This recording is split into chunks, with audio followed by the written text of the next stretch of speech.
Trips అనేవి so మీరు చూడొచ్చు. అండ్ ఈసారి మేము నెక్స్ట్ ట్రిప్ ఒకటి అనౌన్స్ చేస్తున్నాము. సో అదే ఏంటది? యా సో నెక్స్ట్ ట్రిప్ ఏంటది? చెప్పకపోతే రావట్లేదు. So Phuket and Krabi trip కూడా ఆల్రెడీ అనౌన్స్ చేయడం జరిగింది. Phuket and Krabi trip announce చేశాము. సో కాబట్టి get ready for the trip.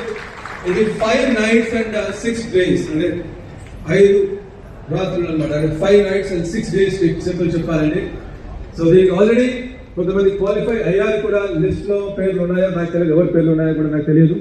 Already qualify అయ్యారు అండ్ ఎక్సలెంట్ ఉండబోతుంది. అండ్ డేట్స్ కూడా